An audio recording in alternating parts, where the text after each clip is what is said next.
Welcome to the Accelerate Campfire. I'm Lyndon Bowen, and today I'm joined by an amazing entrepreneur. I truly hope you enjoy hearing their experiences and life path. Listen in. Now I can hear me. Okay, I think that's good. Testing. Perfect. All right. Fantastic. All right. Well, it's 1:05. I'm going to get started here. Thank you all for joining us today for your weekly campfire. We have Karen Palka joining us, and Karen is the founder and executive director of A Beautiful Me, a nonprofit organization headquartered in Port Huron, Michigan, aimed at building the confidence and self-worth of women and girls of all ages. Karen is an entrepreneur at heart. Before A Beautiful Me, she ran her own graphic design studio for 20 years. Yet as she watched her daughters and their friends grow up, she realized that her community needed a program to help young people build their confidence and that she could be the one to create it. Now, A Beautiful Me has evolved since its launch in 2008, has reached over 10,000 girls globally, which is amazing. It also has a retail store, The Closet, where girls learn professional skills, practice managing a business, and get hands-on experience to take into the job market. Karen also recently cut the ribbon on A Beautiful Me's new empowerment and training suite. She's thoughtful, engaged, and the true epitome of entrepreneurship with a purpose. Everyone, please give a warm welcome to Karen Palka. Thanks, Leslie. Of course, thank you. Of course. And I'm Leslie Youngblood. I'm standing in for Lyndon Bowen, our usual host today. So anybody that is new, please look at that campfire chat on the left. We will start dropping polls. And as we go, you will be able to vote on the polls, vote on the question you want me to ask Karen next. So we are just going to kind of get started in with a little bit of intro and background on Karen, and we're going to drop that first poll. So, Karen, you were an entrepreneur for 20 years. You had this graphic design business. Yes. Were you nervous to start a nonprofit after going from that kind of business to a nonprofit, like a for-profit to a nonprofit? Tell me a little bit about that. I think sometimes being naive about certain things helps not have that fear. And just thinking, well, if I was able to do the one, what's the difference? I'll just be able to do this. And it just, it wasn't as fearful to do that. Though now, there's lots of lessons learned that I wish I would have thought out and planned out a little bit better. And I love to consult with people that want to start a nonprofit for that reason. Yeah, that's why is that? What is it about the nonprofit do you want to consult with them about? I think to look at the big picture. Are they sure that, sometimes you can still do social and good work and not have it where you have to fundraise and you have a product to sell. There are some nonprofits that have actually gone to the for-profit world instead of that model. It's just a taxing model. You still need to run it just like a business, and that's very important. Gotcha. Were you nervous to leave that graphic design business of 20 years that you had and that identity that you had cultivated there to start A Beautiful Me? I think partially of that fear was or apprehension is really because I loved what I did. I loved graphic design. I love creating for other people, making them promote and make them be known. And so the benefit of it is that we were able to take that and use it for our own company and not have to hire out. And therefore, we started to look bigger than we were sooner. Yeah, that's great. Yeah, I could definitely see how taking that skill you've cultivated and the connections you created with that first business and then carrying it over to A Beautiful Me, how obviously that would just rocket ship you forward so much more. That's fantastic. All right, so we have the results of the first poll in. The first question that our attendees would like to ask you, Karen, is how did where you grow up influence you? So that is a really great question. An idea that part of my story and what we do to build girls' self-worth has to do with when I was growing up, specifically in that 5th and 6th grade age, in which we really work at 5th grade age. And the stories of me changing schools due to the best interest of our education from my parents' point of view, but it wasn't probably a good experience for myself. But that experience helped develop and give me drive to provide our 5th graders at this age now the reason to know that they have value and purpose and worth. Gotcha. Tell me a little bit about that school and like why your parents they decided to move. Did you move your house too, or they just decide to move your school when you were going into 5th grade? Yes, we just decided to. We were still in the same house, but the school district, because of budget cuts, had to remove 3 very important subjects from the school day to make the budget, and they were art, gym, and music. And my parents knew that those 3 subjects were just as important, and so they wanted to make sure we had a well-rounded education, and was put into a different school that they had to pay money to go send me to, and my brother. Gotcha. So how did being that new kid then, tell me a little bit about that and how that affected you? Yeah, so because I grew a lot between that one summer, and I was taller than all of the boys as well as some of the teachers, and so I wasn't confident. And with all of that, then I was like a target, and it was as if I was wearing a target, and people could throw their words at me, in which they stuck, and then they grew, and within inside me, and whatever's inside you will come out of you. And that's what we share with our girls. When someone's being not kind to you, often it's because they're hurting inside. Yeah, that's a really great, it can be a difficult thing to remember, but it is true. Like that comes from somewhere. It has nothing to do with you. It has everything to do with the person that is saying that. So tell me how you additionally work with them with the young girls, because I believe wasn't there a fact that isn't your self-esteem is created by the time you're age 9 or something? Did I see a fact like that? Tell me about that. There's research that shows that by the age of 9, it's at its highest. So if a girl is in about 4th grade, and that's the best that her self-esteem is going to be, and her sense of worth, then it's going to plummet from there. We have to make sure that we keep those girls on the track to either stay and move forward versus going down. And so we give them tools through our workshops. And I'll have adult women that say, I wish I had something like that when I was a youth.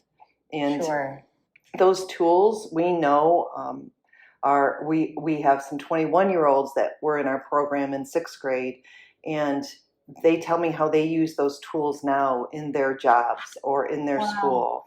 And so we know that there's hope, and our girls are worth investing in. And by investing in our girls, we're actually investing in our males as well, because we have to work alongside one another, and we want to work alongside confident people. 100%. I agree. How has some of that, with the girls' self-esteem, and has it changed at all since 2008? Because in 2008, I feel like social media was at a completely different level.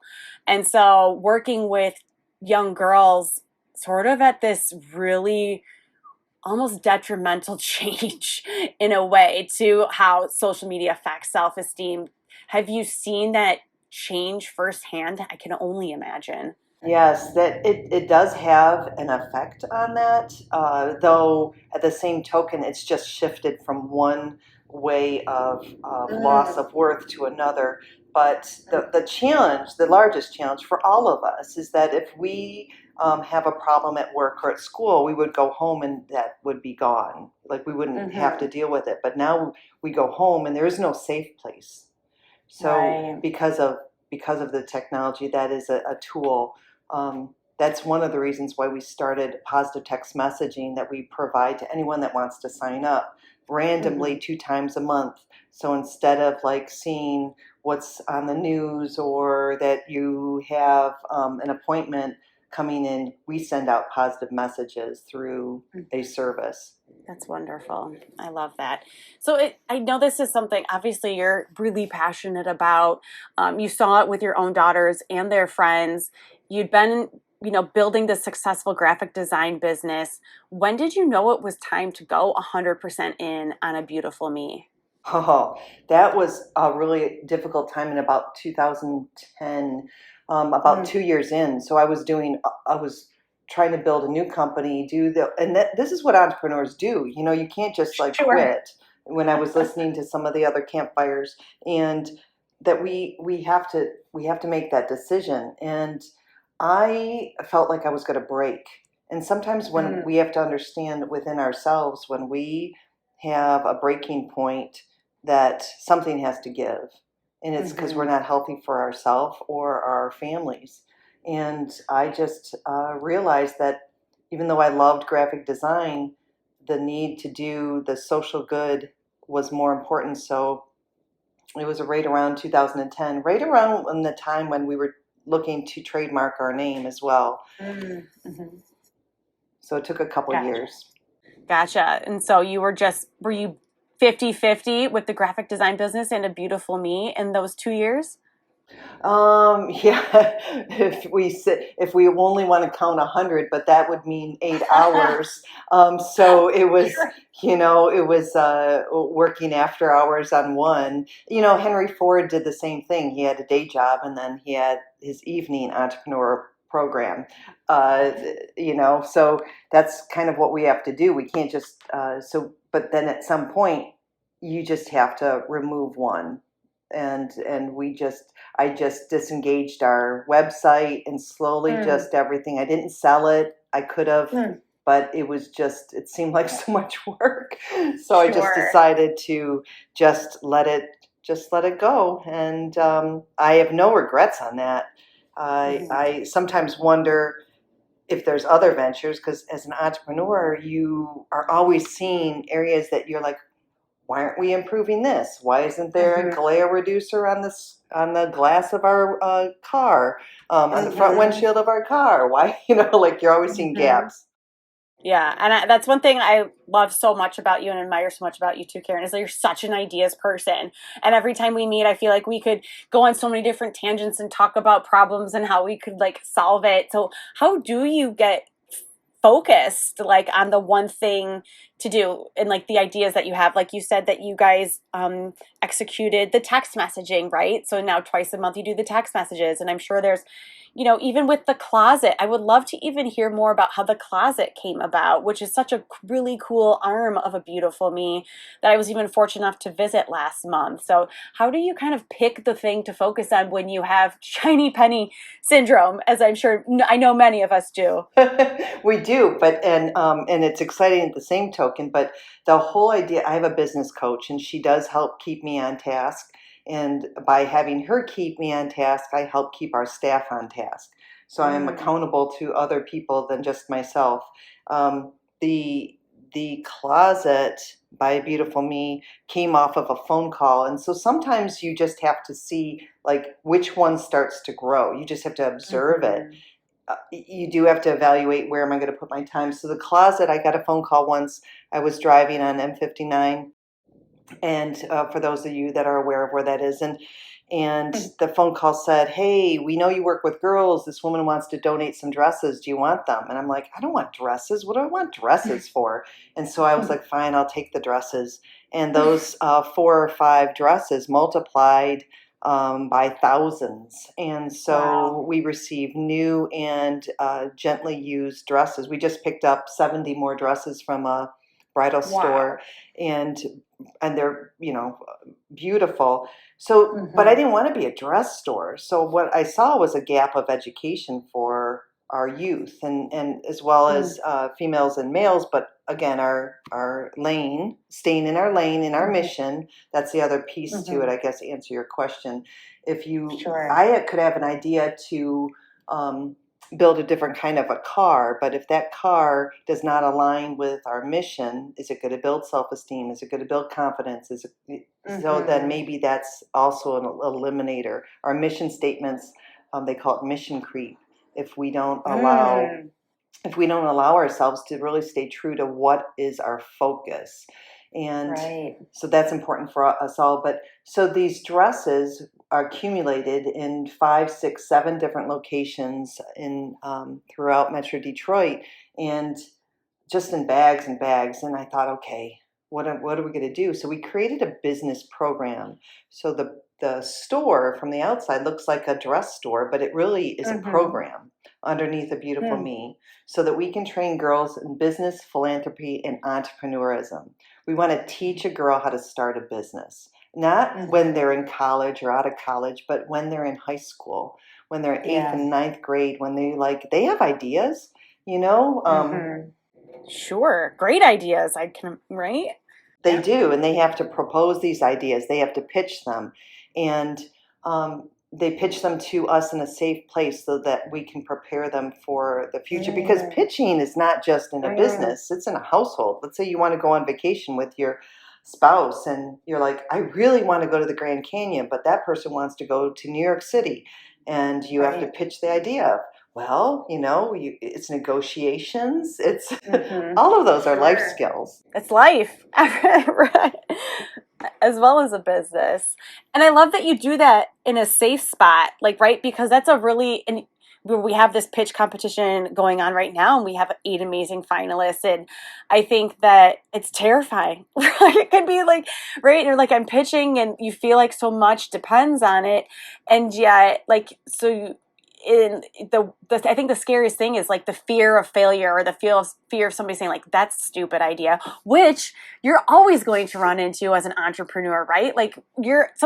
Not everybody's going to get it. And so I feel what a beautiful thing to be able to give them that safe space to pitch and get confident and comfortable in a difficult realm when it's a really hard space to be in, no matter your age. I agree, and I think that those areas build confidence, even when. So again, whether they're just giving us an idea, and we try to help them execute their first idea, and it's quite exciting, and we're just watching these young people grow, and being able to be in the store and having to put away their phone and greet people face to face and look at them, and they're confused because they say to us, but they're strangers that are walking in, and we understand they're strangers to you, but they're customers, and teaching them that it's okay to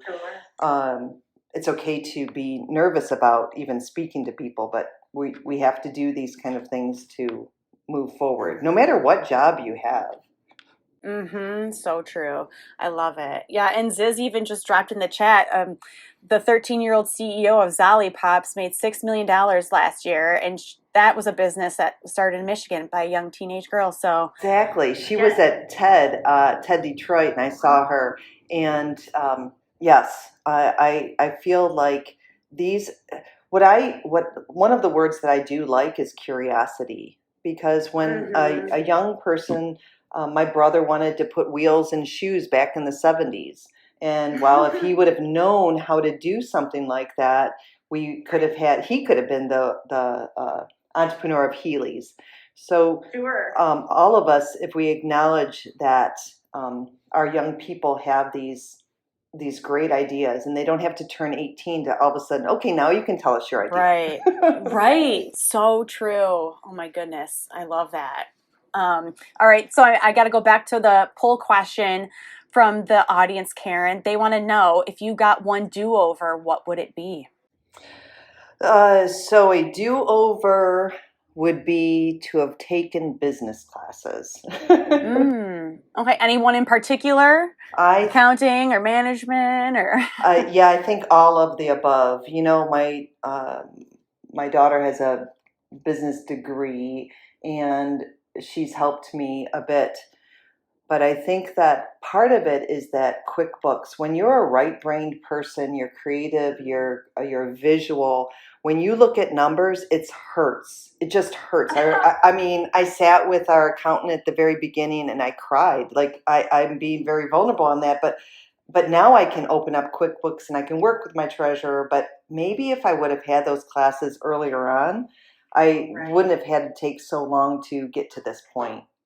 Yeah, that's a good point. And I want to also bring back, you mentioned you have a business coach, and I want to know how you found that business coach. Because again, I think that that's something that sounds like it's been a huge help to you to focus and I'm sure grow the business and decide next steps. So tell me some more about your business coach. Yes, so she was my coach when I was a graphic designer, and when I started the nonprofit, then we knew that I even needed it more so. So we meet monthly, we plan quarterly, and it has just helped me stay on task. And can look back and uh, and celebrate the wins.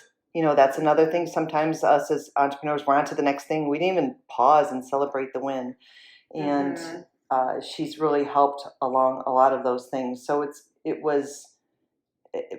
sometimes these things just evolve, and it wasn't like I just searched out for one. But I tell people I have one because between that and mentors, we need to surround ourselves with people that are smarter than us, that can have input, that we trust, and because they're the ones that'll be real with us. And so I think it's a great recommendation for an investment. Yeah, I agree. That's fantastic. So, Karen, tell me, what has been the biggest change in you since starting A Beautiful Me? My confidence and my being able to speak in public. That was so a lot of what I hid behind my artwork. Classic graphic design, classic creative. We hide behind the creative. Like we didn't have the worth. Our worth is determined in what we created. And once I was able to get away from that and not be the graphic designer and have to be the face of the organization, I started a Toastmaster club because there wasn't one locally when we were starting A Beautiful Me. I started with 3 other people, and Toastmasters was a great resource to do public speaking, thinking on your feet, doing interviews. So all of those, again, you do one, it changes, it creates this confidence. And so now what I want to do is push other people out of their comfort zone. And I believe that was something that one of your other Campfires Q had said about getting uncomfortable, feeling comfortable in being uncomfortable. And it's I that is the greatest area of growth. And I don't necessarily want to put myself into harm's way, but more of, if I can grow more, then I can help others grow more. Yeah, that's a beautiful thing for sure. I love that. Well, we're wrapping up with Karen Palka here from A Beautiful Me. Karen, is there anything else that you would like to share with the collective today as we wrap up your campfire? I think the biggest thing is that encourage other people, if they have ideas, to don't put it underneath a sheet of paper. Don't put it underneath and pile it up. Talk about it with other people, safe people, because maybe there's more to it. Who'd have thought that there could be a watch that you could talk to and that can send you texts. So I just feel like those things, we really need to encourage one another because it's a team effort. Yes, definitely. I completely agree with you. And that's one thing too. Your collective here, guys, we're always here to bounce ideas off of. If you have an idea, you want to brainstorm an idea, we're always in the cafe on Wednesdays at noon. We're going to be doing more cafe time, more workshops moving forward because, like you said, Karen, like, don't hide that idea. And it can be nerve-wracking, but you got to lean into it. And I also think it was really interesting too, Karen, what you said about you had to step forward and be the face of your brand, be the face of A Beautiful Me. And I think a lot of people might have fantastic ideas for businesses, and yet they get nervous about. But what I was saying, I just wanted to wrap up and say that I loved what you said so much about becoming the face of your brand and how you were really nervous to do that after sort of hiding, letting your design work do the talking for you for so long. And I think a lot of small business owners get into that fear of like, oh, well, I have this idea, but